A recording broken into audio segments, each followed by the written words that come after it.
Hey there, Shantell Martin here. I'm in the jungle in Australia. That's crazy. It's my first time here. I'm actually going to be working on a little song here. But in the meantime, I wanted to share with you a video that just dropped, and it's an interview with Gerard Adams. And Gerard's been doing this series called Leaders Create Leaders, and he's in season 3. So you're going to have fun going back to season 1 and 2 and checking all those interviews out. But we sat down in my studio in Jersey City and had a conversation about struggling, life, and trying to find our way to the top. So enjoy.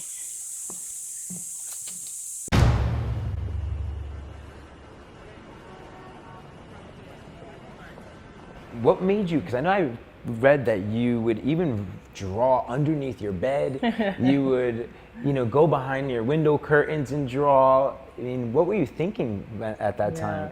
Well, I did that because I got in trouble for drawing. I was that kid that drew all my friends, got in trouble, drew my, my books at school, got in trouble, drew all my clothes, got in trouble, drew all my bedroom walls, got in trouble. So it got to the point where I had to draw, so I had to hide it, and I would go under my bed and draw under my bed, or draw behind my curtains, or draw in these places where I could just get it out, but no one would see it, and then I wouldn't get in trouble for doing it. So it was something I actually hid for a while because I did it so compulsively that it was an issue, because teachers were like, Shantell's not focusing, she's not concentrating, she's doodling in her book. Right. Not that, wait, there's something there, this child is doing something, that maybe there's something there that we should encourage. It's the opposite. They try and restrict it or stop it, and so I had to go and hide and still do it. It's interesting to think. I talk about education and like the whole process of it today, and how I do feel like it somewhat puts you into a box, Yeah, but we have this school system that eventually teaches people that they can do something or they can't do something. And typically, if I'm giving a talk to a bunch of adults, I love to ask the question, can you draw? And if you can draw, put your hand up. And typically, even in a creative room, you'll probably only get 30% of people putting their hand up. And then I say, well, for everyone else, how can you not do something as an adult that you could do as a 2-year-old, a 3-year-old, a 4-year-old, a 5-year-old, a 6-year-old, maybe even a 7, 8, 9-year-old? Of course you can draw, but somewhere along the way, you learn that you can't and they can. And you learn that from the teachers, you learn that from the parents, you learn that from your peers. And with me, it was something where I believed that I could, and I kept doing it. But it's not to say later on I wasn't always that way. Later on I thought, well, so many people can draw much better than me. Why should I even continue? So we always have these like blockages or these roads or these challenges that we have to overcome. You talk about this consciousness of the way that you draw. I was asking you earlier, like, is it conscious? Is it subconscious? Because you're kind of like freeing your mind, and you had mentioned to me that it's somewhat both. Yeah. And can you talk to me a little more about like? Yeah, and people always they describe my work as a stream of consciousness or subconsciousness, and like I said, it's both. So when I'm drawing, it's like meditation. You're highly aware and focused, but at the same time, you're taking a back seat to what you're doing. You're getting into this position where you just allow things to happen. You allow things to flow, because you can't really tell the pen where to go, because then it doesn't work. Because what I'm doing is I'm drawing with intention. And for example, if you have a 200-foot wall and you're not planning what you're going to do, you're just allowing the pen to go where it wants to go. For it to work, you have to draw with good intention. For it to work, you have to take a back seat. For it to work, you just have to almost just dance with the pen and allow it to dance and be free and go where it wants to. Because if at any time you try and force it, it doesn't work. If at any time you try and be someone else, it doesn't work. If at any time you try and hesitate and you're scared about what you're doing, it doesn't work. So you approach it in this very confident, aware, focused state, but at the same time, you're saying, okay, just you'll be what you're going to be. Yeah. How does that correlate to not just art, but the way that us, as just human beings, as people, should really live our lives? Yeah. And so how should we live our lives? I don't draw to be a better person. I try and be a better person so that what I love comes out in the way that it should come out, as it does in the form of drawing. And I wake up every day and I'm like, well, How can I try and have more of an open heart? How can I try and be less angry? How can I be more confident? How can I be more respectful? How can I regret less? How can I eat better? How can I drink better? How can I think better? How can I do all these things that potentially might make me a better person? How can I be that person that picks up litter from the street? How can I be this, this person that sacrifices? And the more you focus on that, just even a little bit every day, the more you're going to wake up and do what you love by default. And for me, it's like creating, it's drawing, it's collaborating, it's being myself, it's questioning, it's being an adventurer within the realm of creativity that you're exploring.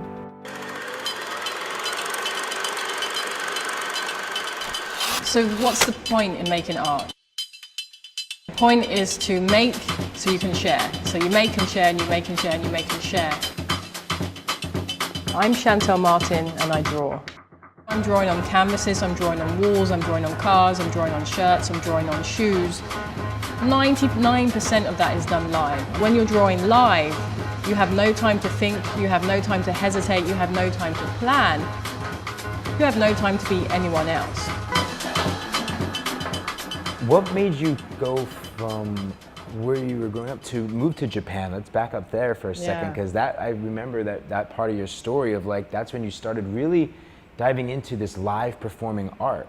Can you talk to me a little bit more about that experience? You're in Japan 1 year, you have no idea what you're eating, you can't speak to anyone, you don't understand anything. And then after a year, you kind of know what you're eating and you can speak a little bit. And after 2 years, you need to practice what you learned. And after 3 years, you're speaking a little bit and you're making friends, and it just continues like that. But one thing I really got into in Japan is going out to clubs.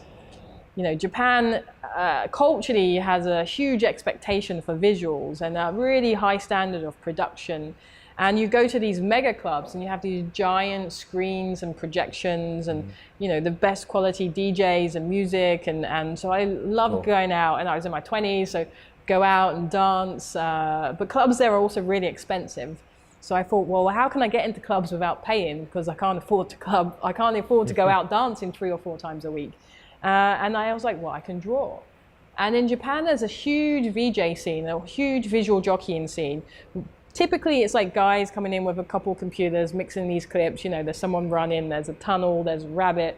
And I was like, wow, like, it's cool, but it's so background. Like, what if I can come in and I draw and make it more relevant? So I started to get in as a VJ and started to draw at these mega clubs. And I have my computer, a drawing tablet, and I'd open up some simple drawing software. But what I could do is I could draw to the beat. The DJ's playing, it's minimal techno music, the crowd start going woo, and then I would write woo, and I'd zoom in, zoom out, move that around, bring some colors in, you see your friend, you write their name. And the visuals suddenly became relevant, they became foreground, they became real time, and people present. Present, and people be like, wow, like this is happening now. And I got really addicted to that, and I got addicted to being in this space where you don't have time to think, you don't have time to hesitate, you don't have time to plan, you don't have time to be anyone else, because you want to keep the visuals on the screen moving, you want to keep the lines and the words and the characters on the screen evolving and changing. So you can't think about what you're doing, you just have to do it. So I spent hours and hours and hours in clubs just drawing and letting the lines keep moving, and it really kind of was like the backbone of the style that I have now and of the technique that I have now, and kind of this idea of it being a performance. The biggest thing about collaborating is completely removing your ego. When you remove your ego, you allow yourself to open different chapters that you may not know about, that the person next to you may know about.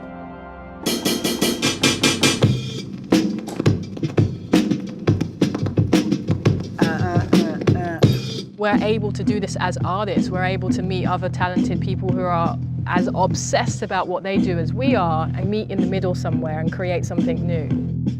You're in my head and I'm in your head at the same time. It's dope.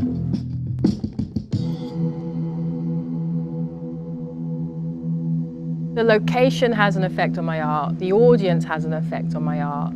The space is as relevant to the art as the art is to the space. Being on stage performing, you see things. You see color, you see sounds, you're seeing the words reflect off other words. Her art has layers, and when you break my music down, it has layers. So it's a great hand-in-hand experience. After finding her style in Japan, she decided to go to New York City. And this is where she really challenged herself and asked the question, who are you? We're gonna get into really how she figured out who she was and how you should be asking that same question about yourself.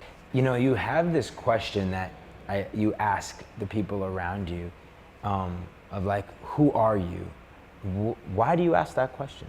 I asked that question, and I started to ask that question when I moved to New York from Japan. So I had this very nice career in Japan. I lived there for almost 5 years, and I moved to New York, and I found out that if people don't know who you are, they don't care who you are. And everyone's an artist, and the career that I had in Japan didn't exist in New York. So I got to New York, and people would be like, oh, you should try this, or you should do this, or look at this person, and look at that person. And I started to get completely lost, because you start to listen to people and think, oh, maybe I should do this, or maybe I should be like this person, maybe I should think like this person. And it just really helped me to write out this phrase, who are you, who are you, who are you, who are you, who are you, multiple times. And just the practice of that, and then sticking it up on my door. So every day before I left my bedroom, wherever I was living at that time, before I left my bedroom, before I left the house, I was seeing this question of who are you? And then I realized that, wow, like, who are you is this big kind of crazy, daunting question. It's about identity, it's about path, it's about many, many things. But what if we just subtract it a little bit and we look at the first 3 letters, which are W-A-Y, way. So now I open my bedroom door, now I leave my house, and I'm thinking about, Shantell, how are you finding your way in life? How are you finding your way today? And I was like, I'm going to find my way through this language of words and lines and drawing and connecting and experiencing. And I think when we twist it from, you know, who are you, this big crazy question, to the simplifying it, how am I going to find my way today? And then the more I thought about it, I was like, well, way kind of needs a destination. And I came up with, you know, or it's a phrase that's been around for a long time, but you are you. And the first 3 letters of that are Y-A-Y, which are yay. Yeah. So it's very simply like this path of way to yay. I'm finding my way to yay. It's kind of cheesy, but when you get to yay, you're like, wow, I'm in this place of celebration. I know what I'm doing. I know who I am. But now I realize I have so much more to learn and so much more growing to do and so much more figuring things out, that I have to start asking that original question or asking that original way in a new way. And then that's where this phrase of are you came around. It was that evolution or that cycle of the original question of who are you. And it's something that helps me every day. It still helps me. It's almost like a little seed, and, you know, I'll hand out these stickers of who are you, or you are you, and are you, and people put them up. They put them on their phones, their computers, or on their doors, and I think it's something really good just to consciously or unconsciously see that question in the day and ask yourself, am I being myself? Am I on the right path? Am I being true? Am I finding my way? How is my way? What is the destination? Just give me a pen and I'll make something.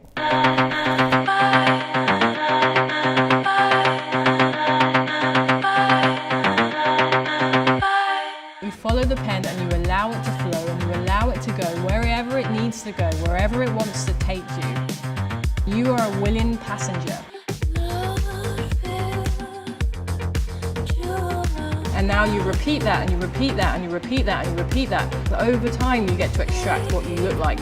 Over time, you get to extract what your line feels like, something that is recognizably yours. We have this contact between our head and our hand. And it doesn't matter what industry you're in. It comes down to drawing. It comes down to that initial mark that you make. And without this pen, I wouldn't have traveled. I wouldn't have collaborated. This tool has allowed me to discover who I am. Goodbye. So as an entrepreneur, I feel like we're all artists in our own ways, right? So I'm gonna talk to Shantell about, you know, is everyone an artist? And at the end of the day, for the people that are really pursuing art as a career, how to think about it as a business. Because there's this cliche thought, you know, of like artists being this like glamour dream and people are just painting. You don't realize the hard work that goes into it and how you really need to be thinking like a businessman or woman, even as an artist, and how Shantell is challenging that status quo. I came to New York for all those cliche reasons, the energy, the people, the opportunities, and then I realized that I was waiting for people to give me opportunities I was playing that if game. Right. If I had money, if I had a studio, if I had a mentor, if I had this, if I had that, then I could do this, and I could do that, and then I could do that. And I wasn't playing that game where it's like, well, what do I have? Okay. What do I have access to? How do I create my own opportunities? And when I started to think that way, I started to ask friends if I could use their space, or I started to just, like I said, draw more on everything. Yeah. And the thing about in New York is if you just go out there and do it, you're already like in this top 10, 20% of artists, because most artists just talk about doing stuff, they don't actually do it. So if you go out there and you start making things, you're already up there. And then if you start making things and sharing things, people in New York love to talk about things that are cool. So the more that you do it, the more that they talk about it. And then eventually a museum calls you, like MoMA, and they say, hey, we have this friends and family event and we'd love you to do your giant projections. Can you do that? Wow. Do you believe that everyone is an artist? Yeah, I think everyone is creative. Everyone is an artist. It almost seems like a bit of a silly question. Like, yeah, of course. Because you just look at us as kids again. Yeah. What do we do as kids? We create, we make, we share, we experiment. It doesn't stop, But I feel like there's so many people that I think get caught up into like this work and hustle life. Yeah. And they don't really, remember that of what it feels like to be a kid again. And maybe whether it's drawing or it's riding a bike or it's, going and playing, going out and playing a sport or, dancing, whatever it is, like people don't really do that enough, or, I don't know why that is. And I feel like the world needs more of that though. Yeah. I think, there's a couple things at play. There's play and there's work. And, to be an artist, it's really playful, but it also takes a lot of work. Yeah. And it takes a lot of practice. And I think what we miss out on is that people don't really share their process and people don't share their practice. So then we have this kind of imaginary or romantic image of an artist or a musician or a professional something. And we have this image that they go away and they're these, these archetype of people and they have this craze or this romantic fit and then they produce this work. Mm-hmm. And it's like, no artist ever. Behind, you peel that back and behind there is hard work, it's practice. It's the artists really scrutinizing their process and then, pushing themselves. And I think the more that we as artists share our process and share the work versus hiding away and then bringing it out to the public, the more that we share that, the more that the public will be like, oh, it takes hard work. Right. Oh, it takes practice. Oh, it takes grit. Oh, it takes these things. Oh, it takes passion. Because now it took all these years. And it takes these years. And I think we just need to share that and expose that so that people don't think, oh, well, I can't do that. He's like, you can do it. You just have to put these things into it. Yeah. And I feel like as an entrepreneur, like I'm an artist in my own way, in the way that I create, and take these ideas and these things that I'm passionate about and love and try to bring them to the world, and to solve a problem and to bring something that makes me happy at the end of the day. And I think that will help bring something to other people that similarly may be facing that problem or looking for that type of solution. So I feel like we're all artists in our own ways, but as an entrepreneur, I do feel like I'm consistently having to think about the business end too, right? And like, I love to create a product or a technology or a service or things, but I'm like, I got to think about also how am I gonna sustain this as an artist? When did you realize, how are you going to sustain this, or did you ever think about it as a business? But that's the thing, that this is the issue, right? Because we don't think as artists as business people, right? And that's why we don't set them up to succeed. Right. Artists do need to know about commerce. Artists do need to know about contracts. Artists do need lawyers. Artists do need 5-year plans. Artists do need advisors. And for the most part, artists, including myself, we learn the hard way because artists, we probably get taken more advantage of than any other people. And even at this point, most projects I do, someone is still trying to take something or be out of the scope of the budget or, think that they can claim the art for free or something like that. Right. And it's just like, no, we are business people. Right. We are entrepreneurs. we should be equipped in the same way that we imagine that we're equipping you. Right. And because we don't do that, we set artists up to fail. And I think we really need to just educate people, or kind of reassess the situation in how we see artists and how we support them.